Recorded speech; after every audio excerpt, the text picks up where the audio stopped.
தமிழ், தெலுங்கு, மலையாளம், ஹிந்தி இது போல பல மொழிகள்ல பல படங்கள் பண்ணிட்டு வராங்க. இவங்கள செல்லமா சவுத் இந்தியன் குயின் கூட சொல்லுவாங்க. இவங்க வந்த புதுசுல அந்த அளவுக்கு பாப்புலர் கிடையாது. அப்படியே போக போக கனவு கன்னியாவே மாறிட்டாங்க. ஏன்னா இவங்க இண்டஸ்ட்ரிக்குள்ள வரும்போது ஒரு சப்போர்ட்டிங் ரோல் பண்றவங்களா தான் வந்தாங்க.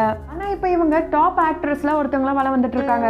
இவங்க ஜூன் 19, 1985 மும்பை, மகாராஷ்டிரால பிறந்திருக்காங்க. ஆனா இவங்க ஒரு பஞ்சாபி ஃபேமிலி. இவங்கள செல்லமா வீட்டுல எல்லாருமே காஜுன்னு கூப்பிடுவாங்களாம். அப்பா வினய் அகர்வால் ஒரு டெக்ஸ்டைல் பிசினஸ் மேன், அம்மா சுமன் அகர்வால் ஒரு பிசினஸ் உமன்.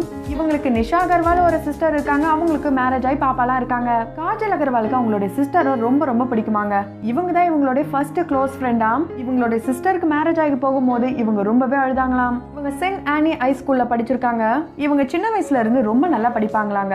இவங்க எந்த அளவுக்கு படிக்கிறாங்களோ அதே அளவுக்கு டான்சிங், சிங்கிங் இப்படி எக்ஸ்ட்ரா கரிக்குலர் ஆக்டிவிட்டிஸ்லும் ரொம்ப அதிகமான ஆர்வம் இருக்காம். அதனாலதான் இவங்க மாஸ் மீடியா நம்ம படிக்கணும், மீடியாக்குள்ள போகணுன்ற ஆசையோட இருந்திருக்காங்க. இவங்களும் ஒரு பிசினஸ் உமனா தான் இருந்திருக்காங்க.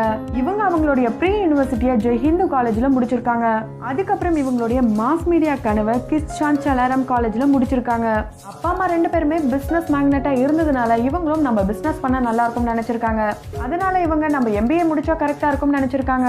ஆனா இவங்களோட எம்பிஏ கனவு வெறும் கனவாவே போயிருக்கு.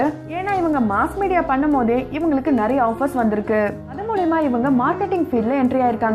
இவங்க மார்க்கெட்டிங் குள்ள குதிக்கும் போதே ஒரு மாடலாவே மாறிட்டாங்க. ஒரு ஜுவல்லரி ஆட் பண்ணிருக்காங்க. அப்போ மாடல் யார் பண்ணலாம்னு நினைக்கும் போதுதான் இவங்களே அழகா இருக்காங்க, நீங்களே பண்ணிடுங்களேன்ட்டு இவங்களை பண்ண வச்சிருக்காங்க.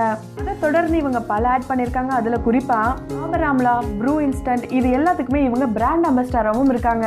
குறிப்பா இவங்க சிசிஎல் உடைய பிராண்ட் அம்பாசிடராகவும் இருக்காங்க. என்னதான் இவங்க பாலிவுட், டோலிவுட்ல இருந்தாலும் இவங்களுக்கு ரொம்ப ரொம்ப கம்ஃபர்டான ஜோன் எதுனா தமிழ் அண்ட் இங்கிலீஷ் தானாங்க. அதனாலே இவங்க கூடிய சீக்கிரம் ஹாலிவுட்ல என்ட்ரி கொடுக்க போறாங்க. அந்த ஹாலிவுட் மூவியை தெலுங்குலயும் எடுக்க போறாங்களாம். அந்த தெலுங்கு மூவிலையும் இவங்க தான் ஹீரோயினா பண்ண போறாங்களாம். இப்படி இவங்க மாடலா போயிட்டே இருக்கும் போது இவங்களுக்கு பாலிவுட்ல ஃபர்ஸ்ட் டைம் ஆஃபர் கிடைக்குதுங்க. 2004 குயின் ஹோ கயா நா இந்த படத்துல தான் இவங்க சப்போர்ட்டிங் ரோல் பண்ணிருக்காங்க. இதுல இவங்களுடைய சப்போர்ட்டிங் ரோலை பார்த்த தெலுங்கு டைரக்டர் 2007 வெளியான லக்ஷ்மி கல்யாணம் இந்த படம் மூலமா இவங்க தெலுங்கு இண்டஸ்ட்ரியில அறிமுகமாகறாங்க. இந்த படத்துல இவங்க ஹீரோயினா தான் அறிமுகமா இருக்காங்க. இந்த ஸ்டோரியை கேட்டதும் இவங்களுக்கு ரொம்ப ரொம்ப பிடிச்சதாங்க. அதனாலதான் இவங்க எதை பத்தியுமே யோசிக்காம உடனே ஓகே சொல்லிருக்காங்க. அந்த படம் சூப்பர் டூப்பர் ஹிட் ஆனது மட்டும் இல்லாம இந்த படத்துக்காக இவங்க 2 பிலிம்பேர் விருதும் வாங்கியிருக்காங்க. இப்படி பாலிவுட் அண்ட் டோலிவுட்ல கலக்கின இவங்க தமிழ்ல நடிக்கிற வாய்ப்பும் கிடைச்சது. இவங்களுடைய முதல் படம் பழனின்ற விஷயம் மட்டும் தான் நமக்கு தெரியும். ஆனா அது இவங்களுடைய முதல் படம் இல்லையாங்க. ஏன்னா சரோஜா படத்துல தான் இவங்க ஃபர்ஸ்ட் டைமா நடிச்சிருக்காங்க, வெங்கட் பிரபு அவர்களோட இயக்கத்துல. இந்த படத்துல ஒரு சாங்ல வந்திருப்பாங்க. யாரெல்லாம் அதை நோட் பண்ணீங்களோ அதை மறக்காம நம்மளோட கமெண்ட் பாக்ஸ்ல கமெண்ட் பண்ணுங்க. அதுக்கப்புறம் யார் இந்த பொண்ணு ரொம்ப அழகா இருக்காங்க, பாரதி ராஜா அவர்கள் இவங்களை அப்ரோச் பண்ணிருக்காரு. அந்த வகையில பாரதி ராஜா, அர்ஜுன் சர்ஜா இவங்களுடைய கூட்டணியில வெளியான பொம்மலாட்டம் படம் மூலமா இவங்க தமிழ் இண்டஸ்ட்ரியில அறிமுகமாகறாங்க. அதாவது இதுல ஒரு மெயின் ரோல் பண்றாங்க. ஆனா இந்த படம் லேட்டா ரிலீஸ் ஆனதுனால அதுக்கு முன்னாடியே பழனி படம் ரிலீஸ் ஆயிருக்கு. அதனாலதான் இவங்களுடைய டெபியூட் மூவி பழனின்னு சொல்லிட்டு வரோம். இந்த படத்துக்கு அப்புறம் மோதி விளையாடி, நான் மகாநல்ல இது போல படங்கள்லாம் பண்ணிருக்காங்க. நான் மகாநல்ல படத்துல கார்த்திக் அண்ட் காஜல் இவங்க 2 பேருடைய பேரும் சூப்பரா இருக்குன்னு எல்லாருமே சொல்ல ஸ்டார்ட் பண்ணாங்க. அதுக்கப்புறம் இவங்களுக்கு தொடர்ந்து தமிழ் படங்கள்ல வாய்ப்பு கிடைச்சிட்டே இருந்தது. குறிப்பா தளபதி கூடயே 3 படங்கள் பண்ணிட்டாங்க. தல, உலகநாயகன் இப்படி டாப் ஆக்டர் கூட எல்லாம் நடிச்சிட்டாங்க. என்னதான் தமிழ்ல இவங்களுக்கு இந்த படங்கள்லாம் கை கொடுத்தாலும் வேர்ல்டு வைடா ஃபேமஸான படம் அப்படின்னா அது ராம் சரண் கூட இணைஞ்சு நடிச்ச மாவீரன் தான். இந்த படம் தெலுங்கு டப்டு மூவி தான். இந்த படத்துக்கு அப்புறம் இவங்களுடைய மார்க்கெட் வேற லெவல்ல மாறிடுச்சு. இது வரைக்கும் இவங்க 16 விருதுகள் வாங்கியிருக்காங்க, பாடல்கள் பாடியிருக்காங்க. இவங்க கிட்ட டெல் மீ அபவுட் யுவர் செல்ஃப்னு கேட்டா ஹார்ட் ஒர்க்கர் அண்ட் ஆம்பிஷனல் சொல்லுவாங்க. இது மட்டும் இல்லாம இவங்க கிட்ட வர அமௌண்ட் எல்லாம் நிறைய ஆர்ஃபனேஜுக்கும் கொடுத்து ஹெல்ப் பண்றாங்க.